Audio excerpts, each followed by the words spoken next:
Hello student, welcome everyone, welcome to the board अड्डा।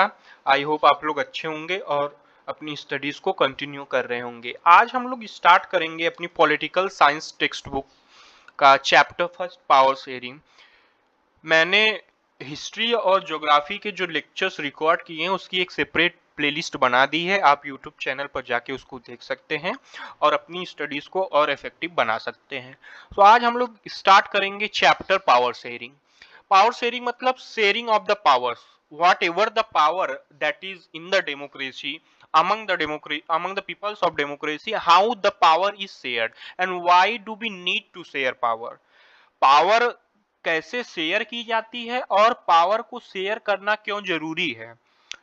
देखो, हमारा क्या है कि हमारी जो कंट्री है वो एक डेमोक्रेसी है और डेमोक्रेसी जो हमारा गवर्नमेंट है उसके तीन पार्ट हैं, लेजिस्लेचर, एग्जीक्यूटिव एंड जुडिशरी। तो how the power is shared among this three institution we will discuss in this chapter and we will begin this chapter with the two stories of two country, that is Belgium and Sri Lanka. तो आइए हम लोग chapter start करते हैं और देखते हैं Belgium और श्रीलंका की क्या स्टोरी रही है। चैप्टर का ओवरव्यू हमने एक दे दिया कि इसमें क्या हम लोग बेसिकली पावर शेयरिंग के बारे में पढ़ेंगे और पावर शेयरिंग करना क्यों जरूरी है इसके बारे में पढ़ेंगे। अब हम लोग देखते हैं जो बेल्जियम और श्रीलंका का जो एग्जाम्पल है उसको हम लोग देखेंगे। Belgium is a small country in Europe, smaller area than the state of Haryana. कह रहा है बेल्जियम एक कंट्री है जो कि यूरोप में है, यूरोप कॉन्टिनेंट में है, जो कि हमारे हरियाणा जो स्टेट है उससे भी स्मॉल है। किसमें? एरिया में। It has border with the France, the Netherlands, Germany and Luxembourg. और इसका जो बॉर्डर है वो कंट्री का किससे किससे लगा हुआ है? फ्रांस से है, नीदरलैंड से है, जर्मनी और लग्जमबर्ग की है। It has a population of little over 1 crore, about half the population of Haryana. कह रहा है कि इसका ज्योग्राफिकल और इसका डेमोग्राफी क्या है कंट्री के बारे में बता रहा है कि बेल्जियम एक कंट्री है जो कि यूरोप में है।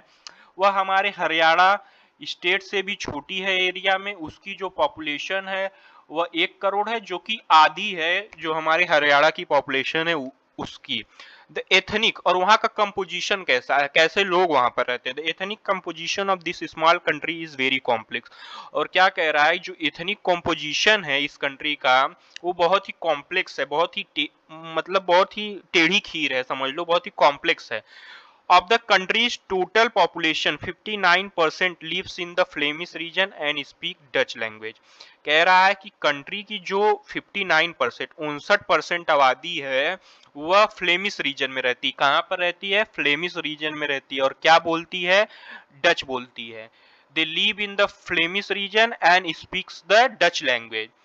फिर बोल रहा है कि और जो 40% बचते हैं, another 40% people live in the Wallonia region and speak French. क्या कहते हैं कि जो और 40% लोग हैं वह वेलोनिया रीजन में रहते हैं और क्या बोलते हैं? फ्रेंच भाषा बोलते हैं। कौन सी भाषा बोलते हैं? फ्रेंच भाषा बोलते हैं। Remaining 1% of the Belgians speak German. और क्या बोलते हैं? जो 1% आबादी जो बच जाती है वो लोग क्या बोलते हैं? जर्मन बोलते हैं। और कैपिटल सिटी, अच्छा, इसकी जो कैपिटल सिटी है बेल्जियम की वो क्या है? ब्रसेल्स है। क्या है? Capital of Belgium is Brussels. और जो ब्रसेल्स का कंपोजिशन है वो कैसा है? ब्रसेल्स में 80% लोग फ्रेंच बोलते हैं और 20% लोग डच बोलते हैं। अगर आप एग्जाम्पल से देखें तो अगर हम पूरे ओवरऑल कंट्री की बात करें तो वहां पर सिनेरियो किसका ज्यादा है? कौन लोग मेजॉरिटी में है? Dutch people, Dutch speaking people were in majority. And if we talk about the capital city Brussels, we found that the French speaking people were in majority. हम लोग अगर बात करते हैं ओवरऑल कंट्री की तो हम लोग क्या पाते हैं कि जो डच भाषा वाले लोग हैं वह ज्यादा हैं। लेकिन अगर हम लोग कैपिटल सिटी, उसकी कैपिटल, उसकी राजधानी ब्रसेल्स की बात करते हैं तो हम लोग पाते हैं कि वहां पर फ्रेंच बोलने वाले लोग ज्यादा हैं। The minority French speaking community was relatively rich and powerful। कह रहा है जो मिनियोरिटी फ्रेंच स्पीकिंग कम्युनिटी है वह रिच है as compared to the Dutch speaking और पावरफुल भी। अगर हम तुलना करें डच से तो जो फ्रेंच बोलने वाले लोग हैं वह बहुत ही स्ट्रांग है और बहुत ही ज्यादा अमीर है। अगर डच के कंपैरिजन में हम लोग बात करें। This was represented by the Dutch speaking community who got the benefit of economic development and education much later. और यह क्या होता है कि यह जो डच स्पीकिंग कम्युनिटी रहती है वह यह बात को मतलब जो है बर्दाश्त नहीं कर पाती है कि जो फ्रेंच लोग हैं वह कम होते हुए भी, कंट्री में कम होते हुए भी जो इकोनॉमिक डेवलपमेंट होते हैं या एजुकेशन की पॉलिसीज होती हैं उनको सबसे पहले मिल जाती है, हम लोग को बाद में मिलती हैं। तो इससे वो कहीं ना कहीं जो डच स्पीकिंग क्लास था वह जो है नाराज रहता था। To tension between the Dutch speaking and French speaking community during the 90s, 50s and 60s। और इसके कारण क्या हो जाता है, टेंशन पैदा हो जाती है, क्लैश होने लगता है किसके बीच में, डच स्पीकिंग और फ्रेंच स्पीकिंग कम्युनिटीज बेल्जियम में 1950s एंड 1960s के time. The tension between the two communities were more acute in Brussels. और कह रहा है जो टेंशन है दो कम्युनिटी के बीच में वो सबसे ज्यादा कहां पर था, ब्रसल्स में। ब्रसल्स क्या है, बेल्जियम की कैपिटल है। Brussels represented a special problem. The Dutch-speaking people constituted a majority in the country but minority in the capital। और ब्रसेल्स के साथ मैंने बताया था ना कि अब कंट्री में किसकी मेजॉरिटी थी, डच की थी, लेकिन वो लोग मिनॉरिटी में कहाँ थे, ब्रसेल्स में, राजधानी में। Let us compare this to, एक मिनट रुकिए। Let us compare these two situations in another country, Sri Lanka in an island nation just a few kilometers off the southern coast of Tamil Nadu। कह रहा है आइए इस जो ये दो हमने सिचुएशन देखी है इसको एक और कंट्री के साथ कंपेयर करते हैं जो कि श्रीलंका है, जो कि हमारे भारत से कुछ ही दूर पर है, साउथर्न कोस्ट पे। जो हमारा साउथ का हिस्सा है उसका जो तमिलनाडु डिस्ट्रिक्ट है वहां से कुछ ही दूरी पर एक कंट्री है श्रीलंका, उसके बारे में हम लोग डिस्कस करते हैं। और ये जो दोनों सिचुएशन हमने बेल्जियम के केस में देखी है उससे कंपेयर करते हैं। It has about 2 crore people, about the same as in Haryana. कह रहा है कि अगर हम हरियाणा के कॉन्टेक्स्ट में बात करें तो जो श्रीलंका की पॉपुलेशन है वो हरियाणा के बराबर है। Like other Nations in the south Asia region, Sri Lanka has a diverse population. कह रहा है जैसे कि सारे देश हैं जो साउथ एशिया में आते हैं, मतलब एशिया कॉन्टिनेंट के साउथ पार्ट में, दक्षिण भाग में जितने भी देश आते हैं, ठीक उसी तरह श्रीलंका के पास भी डाइवर्स पॉपुलेशन है। Means we find the variations in the population, they lots of variations in the population. The major social groups are the Sinhala speakers 74%। और क्या कह रहा है, जो वहां में मेजॉरिटी में लोग हैं वो कौन से हैं, वो सिंगलीज बोलते हैं, सिंगला भाषा बोलते हैं, सिंगला स्पीकर्स हैं और वो 74% है। और मिनियोरिटी में जो लोग हैं वो तमिल स्पीकर हैं 18% में।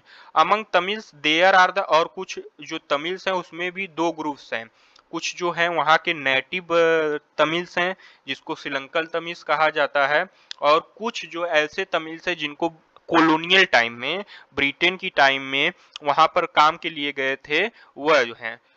फिर उसके बाद ये जो श्रीलंकन तमिल्स हैं वो 30% है, और जो रेस्ट हैं whose forefather came to India as a plantation worker during the colonial period are called the Indian Tamils। और इंडियन तमिल्स हैं बाकी के।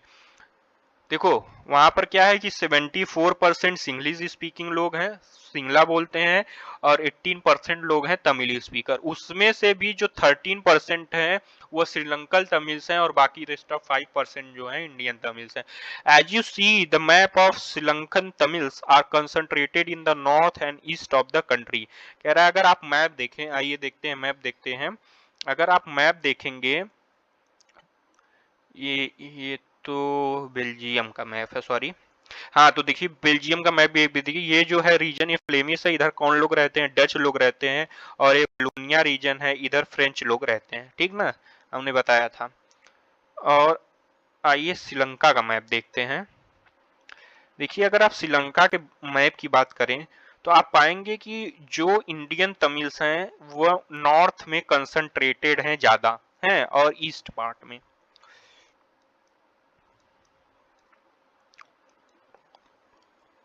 Most of the Singla speaking people are Buddhists while most of the Tamils are Hindus or Muslims. कह रहा है कि जो most of the Singla speaking people हैं वह क्या है, किस रिलीजन को मानते हैं, बुद्धिस्ट को, और उसमें से बाकी जो हैं वो तमिल्स हैं, तमिल आर जो तमिल्स हैं वो हिंदूज हैं या तो मुस्लिम है। देयर आर अबाउट 7% वहां पर क्रिश्चियन की भी आबादी है, जो कि बोथ तमिल भाषा बोलते हैं और सिंगला भी बोलते हैं, मिक्स है। फिर कह, कहता क्या है chapter, just imagine what could happen in situation like this in Belgium and Sri Lanka. आप इमेजिन कीजिए जहां पर इतनी डाइवर्सिटी है, इतनी इतनी सिटी है, तो वहां पर क्या हो सकता है। In the case of the Belgium, Dutch community could take the advantage of its numeric majority and force it will on the French and German speaking people.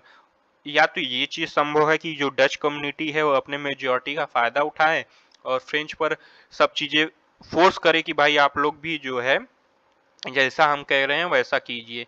This would push the conflict among the communities further. और इससे क्या developed होगी, communities के बीच में conflict developed होगी या tension. और ठीक उसी प्रकार से श्रीलंका की बात करें, Sinhala community enjoyed an even bigger majority and could impose it will on the entire country. और अगर श्रीलंका की बात में करें तो जो है कि सिंगला जो लो स्पीकिंग क्लास है वह पूरे कंट्रीज में क्या है कि अपना जो है मेजॉरिटनिज्म इम्पोज करेगी और कहेगी भाई नहीं, जो तमिल्स हैं भाई देखो हमारे हिसाब से चलना पड़ेगा। तो इसीलिए हमको क्या है, हमको पावर शेयर करना जरूरी है, कंट्रोल करना जरूरी है, लोगों के बीच में पावर शेयर होना बहुत ही जरूरी है। अब हम लोग केस पढ़ेंगे, पहला जो है मेजोरिटानिज्म इन श्रीलंका, कि श्रीलंका के केस को पूरी तरीके से समझेंगे।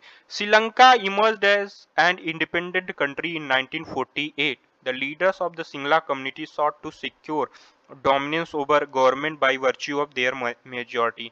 कह रहा है कि सिंगला एक इंडिपेंडेंट कंट्री के रूप में 1948 में इंडिपेंडेंट हुआ और जो लीडर्स थे सिंगला कम्युनिटी की वो अपना मेजॉरिटी के कारण गवर्नमेंट में डोमिनेंट हो पाए और डोमिनेंस अपना जमा पाए, अपना आधिपत्य जमा पाए। As the result democratically elected government adopted a series of majoritarian measure to establish Sinhala supremacy. जिसके कारण क्या होता है, जो डेमोक्रेटिकली इलेक्टेड गवर्नमेंट थी, लोकतांत्रिक रूप से इलेक्टेड गवर्नमेंट थी, means democratically elected government means government elected by the people. तो उससे जो थी वह गवर्नमेंट वो अपनी सिंगला सुपरमेसी को प्रूव करने के लिए वो कुछ ऐसे मेजर्स लाई जिसको हम लोग मेजोरिटेरियन मेजर्स कहते हैं। In 1956 an act was pass recognise Sinhala as the only official language. होता क्या है कि 1956 में एक एक्ट पास किया जाता है जो रिकॉग्नाइज करता है सिंगला को ऑफिशियल लैंग्वेज कंट्री का। इसका मतलब ये है कि तमिल को डिसरिगार्ड कर देते हैं और जितने भी तमिल लैंग्वेज है उसको डिसरिगार्ड कर देते हैं।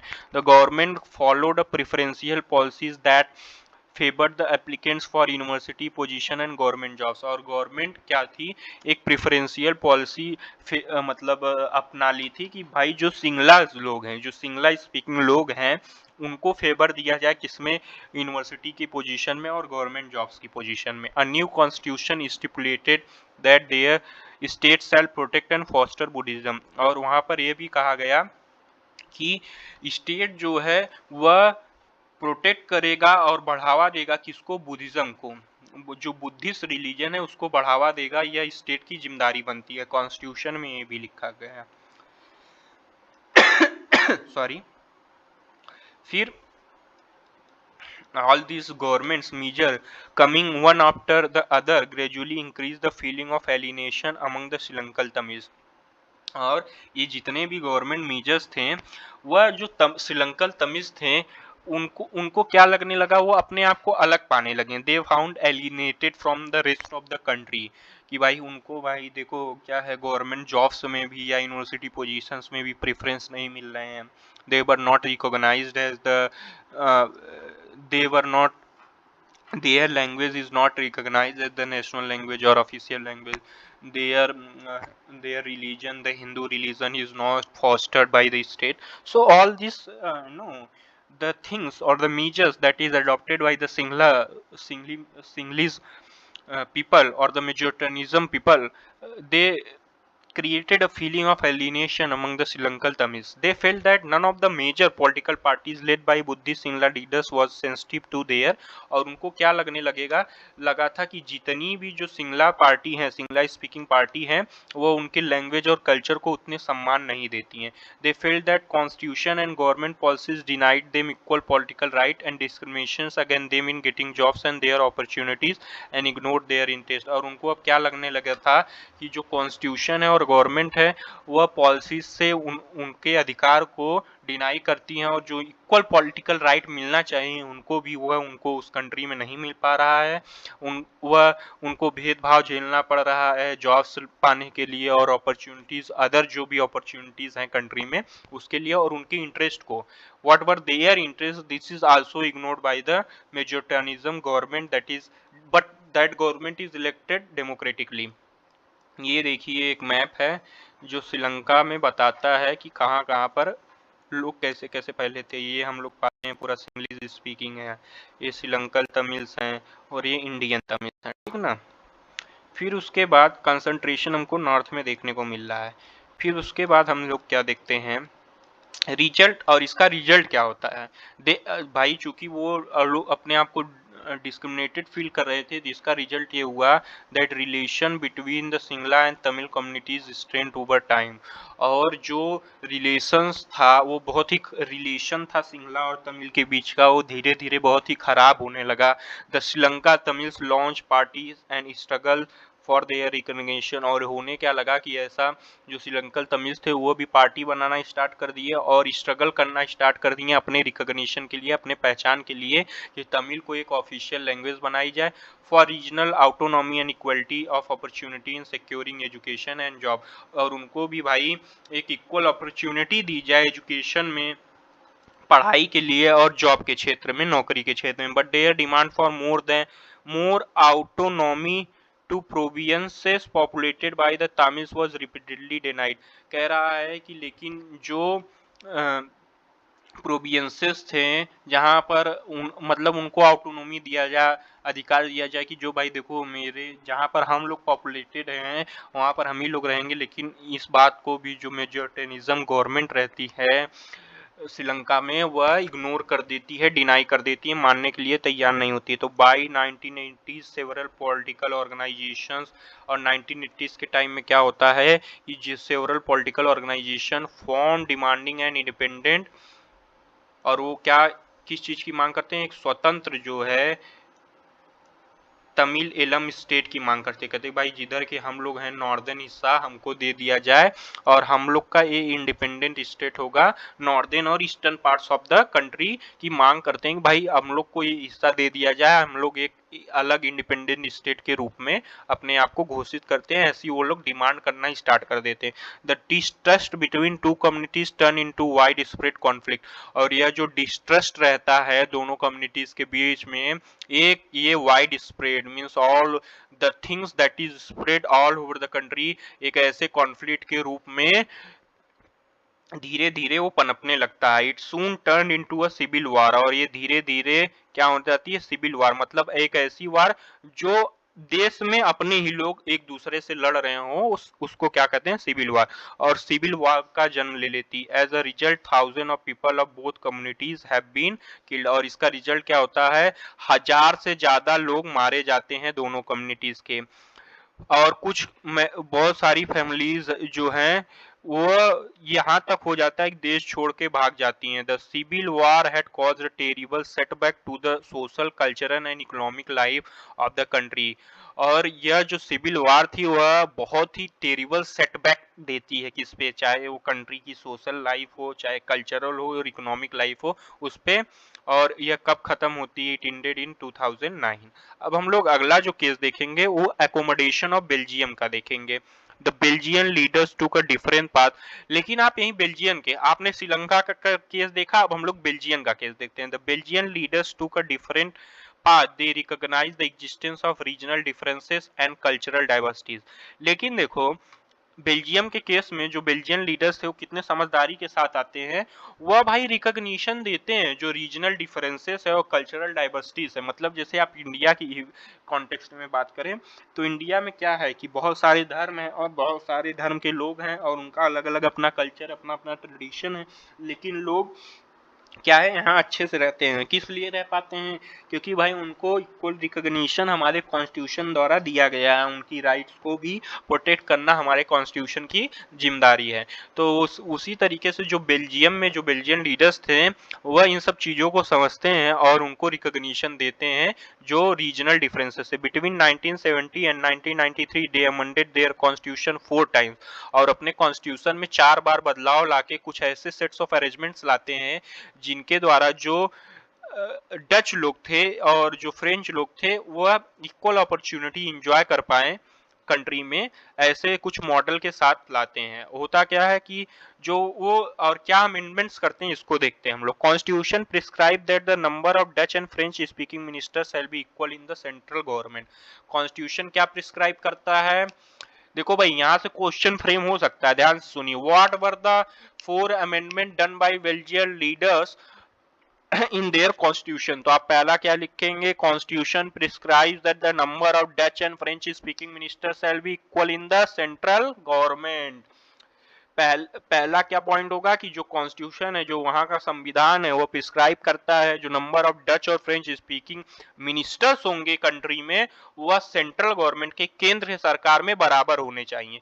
सम स्पेशल लॉज रिक्वायर, जो कह रहा है कुछ अगर स्पेशल लॉज आएंगे तो उनको सपोर्ट हो, उसका सपोर्ट होना चाहिए किसका? Majority of member from each linguistic groups.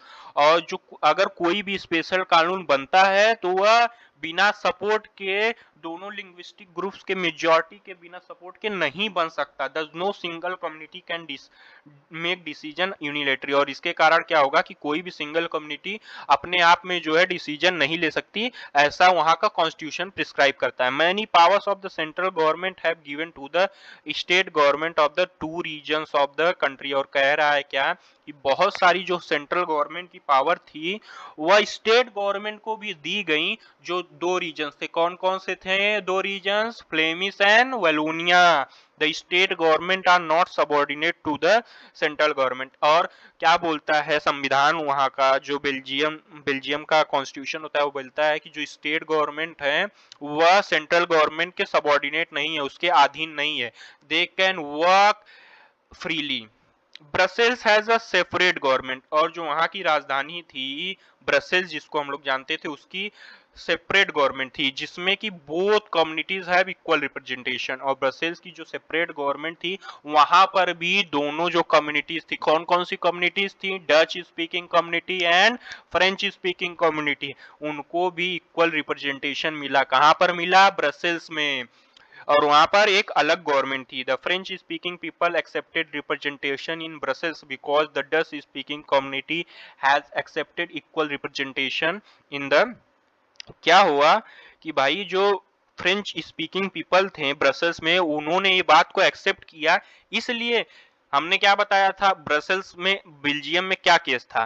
Belgium में यह केस था कि जो बेल्जियम थी, अगर ओवरऑल कंट्री में जो डच स्पीकिंग लोग थे वह मेजॉरिटी में थे, ठीक ना, और फ्रेंच स्पीकिंग लोग थे वह मिनिॉरिटी में थे। लेकिन अगर उसकी कैपिटल जो ब्रसेल्स थी, राजधानी की बात करें, वहां पर फ्रेंच स्पीकिंग लोग मेजॉरिटी में थे और जो है डच स्पीकिंग लोग मिनिॉरिटी में थे। चूंकि डच स्पीकिंग लोग भाई पूरे कंट्रीज में फ्रेंच जो मिनिॉरिटी में थे उनको रिकॉग्निशन दिए, तो जो फ्रेंच यहाँ ब्रसेल्स में मेजॉरिटी में थे वह भी डच लोगों को रिकॉग्निशन दिए, इक्वल रिप्रेजेंटेशन दिए ब्रसेल्स की गवर्नमेंट में भी। तो आपने देखा कि कैसे जो है जो बेल्जियन लीडर्स की समझ से कैसे दोनों कंट्रीज में हम लोग को डिफरेंसेस देखने को मिला। फिर उसके बाद और क्या प्रिस्क्राइब करता है वहां का government? Apart from the central and the state government there is a third kind of the government, this is community government। और फिफ्थ जो वो लोग अमेंडमेंट किए थे वो क्या किए थे कि वहां पर सेंट्रल और स्टेट गवर्नमेंट के अलावा एक कम्युनिटी गवर्नमेंट होती थी जो कि elected by the people belonging to one language one language community. जैसे कि जर्मन स्पीकिंग की जो लोग थे उनकी भी एक गवर्नमेंट बनाई गई जिसको क्या नाम दिया गया, community government. Dutch, French and German speaking, no matter where they live, this government has the power regarding cultural, educational and language related issues। कह रहा है कि चाहे डच हो, चाहे फ्रेंच हो, जर्मन स्पीकिंग हो, नो मैटर वो कहाँ पर रहते हैं, इस गवर्नमेंट के पास पूरा पूरा पावर था रिगार्डिंग उनके कल्चरल, एजुकेशनल और लैंग्वेज रिलेटेड जितने भी इश्यूज थे, चाहे वो डच के हों, फ्रेंच के हों, जर्मन के, इस गवर्नमेंट के पावर इस गवर्नमेंट के पास, कम्युनिटी गवर्नमेंट के पास इससे रिलेटेड जितने भी इश्यूज आ रहे हैं उसके पास पावर था कि भाई कल्चर से, एजुकेशन से या लैंग्वेज से रिलेटेड जितने भी इश्यूज हैं, चाहे किसी भी कम्युनिटी के, Dutch, French and German speaking, वो मेरे पास आई है, हम लोग उसको सॉल्व करेंगे। तो ये हमको कैसे डिफरेंस देखने को मिलता है श्रीलंका और बेल्जियम के केस में। You find the Belgium model very complicated, it indeed is very Indeed is very even more people living in Belgium, but these arrangements have worked well so far. They help to avoid civic strife between the two major communities and a possible division of the country on linguistic lines। अगर आप देखें तो जो Belgium का case है वो बहुत ही complicated, जो बेल्जियन मॉडल है बहुत ही कॉम्प्लिकेटेड देखने को मिलता है ना, है कि हर लेबर पे अलग अलग गवर्नमेंट है, ब्रसेल्स की एक अलग गवर्नमेंट है, पूरे कंट्री में सेंट्रल और स्टेट है, और एक अलग टाइप की गवर्नमेंट, कम्युनिटी गवर्नमेंट। लेकिन यह मॉडल कॉम्प्लिकेटेड तो देखने को मिल रहा है, लेकिन ये जितने भी अरेंजमेंट्स किए गए हैं ये कितने ही अच्छी तरीके से कंट्री में काम किए, और वहां पर आपको सिविल स्ट्राइक नहीं देखने को मिला दो कम्युनिटीज के बीच में, और कंट्री का डिवीजन भी नहीं, ऐसी मांग भी नहीं होती कि भाई हम कंट्री को लिंग्विस्टिक बेसिस पर डिवाइड कर दो। When many countries of Europe came together to form the European Union, Brussels was chosen as his headquarters। और होता क्या, जब बहुत सी कंट्रीज यूरोप की जब साथ में मिलकर यूरोपियन यूनियन बनाने के लिए आती हैं तो ब्रसेल्स को वो अपना हेडक्वार्टर के रूप में चुनती हैं, इसीलिए क्योंकि ये जो मॉडल था बहुत ही अच्छे से वर्कआउट किया था। ठीक ना। What do we learn from these two stories of Belgium and Sri Lanka? Both are democracies, yet they deal with the question of power sharing differently। कह रहा है कि हम दो कंट्री से क्या सीखते हैं। दोनों ही कंट्री यहाँ तक की डेमोक्रेटिक कंट्रीज थी, लोकतांत्रिक कंट्री थी, लेकिन जो क्वेश्चंस पावर शेयरिंग से रिलेटेड कंट्रीज में अराइज हुए, वहां के जो लीडर्स थे, वह जो कंट्रीज थी अलग अलग अपने तरीके से आई। इन बेल्जियम हमने देखा the leaders have realised that the unity of the country is possible only by respecting the feelings and interest of different communities। जो बेल्जियन लीडर्स थे वह इस बात को समझ गए थे कि यूनिटी, कंट्री की एकता इसी में है कि हम लोग सबको रिकॉग्निशन दे, सबकी फीलिंग को रिस्पेक्ट करें, और जितनी भी कम्युनिटीज हैं उसका रिस्पेक्ट करें हम लोग कंट्रीज में, ताकि हम ये जो कंट्री है united. Such a realisation resulted in mutually acceptable power arrangements for power sharing. और इससे क्या होता है कि इक्वल पावर शेयरिंग बेल्जियम में होती है, लेकिन श्रीलंका के केस में हम लोग उल्टा देखते हैं। It shows that if majority community wants to force its dominance over others and refuses to share power, it can undermine the unity of the country. और हमको देखना मिलता है अगर श्रीलंका के केस में वहां पर पावर शेयरिंग नहीं करती है, और जो सिंगलीज लोग थे वो अपना डोमिनेंस शो करना चाहते हैं, और वहां पर देखते फिर हमको देखने को मिलता है कि कंट्री की यूनिटी जो होती है खत्म हो जाती है, एकता खत्म हो जाती है, और लोग आपस में ही लड़ने लगते हैं, सिविल वार हो जाता है। तो हम लोग यहां से ये समझते हैं कि पावर शेयरिंग क्यों जरूरी है, why do we need to share power. और अगला लेक्चर को why power sharing is desirable अगला टॉपिक है, इसको हम लोग नेक्स्ट लेक्चर में कंटिन्यू करेंगे। अगर आपको लेक्चर अच्छा लगा हो, वीडियो अच्छी लगी हो, तो लाइक करें, सब्सक्राइब करें, और हम प्लीज सपोर्ट करें, चैनल को सपोर्ट करें, सब्सक्राइब करें, ताकि हम लोग और बेहतर कंटेंट के साथ आ सकें। अभी हम लोग चैप्टर को गो थ्रू करते हैं, सभी चैप्टर्स को सोशल साइंस में, फिर लास्ट में जब आपके एग्जाम्स नियर बाई रहेंगे मैं क्वेश्चन वाइज फॉर्मेट के साथ हर चैप्टर, सोशल साइंस के जितने भी चैप्टर हैं, चाहे वो पॉलिटिकल साइंस के हों, इकोनॉमिक्स के हों, ज्योग्राफी के हों, हिस्ट्री को, हर चैप्टर का question wise short question and answer wise short लेके आऊंगा, आप बस उतना भी पढ़ लेंगे। अभी एक बारी चैप्टर का ओवरव्यू ले लीजिए, प्रॉपर अंडरस्टैंडिंग ले लीजिए, जब मैं वन शॉट के साथ आऊंगा आप उतना ही वीडियो देख लेंगे। सोशल साइंस में आपको 80 आउट ऑफ 80, अगर मेहनत कर देंगे लेक्चर देखने के बाद भी 80 आउट ऑफ 80 आने से कोई नहीं रोक सकता। Thank you everyone.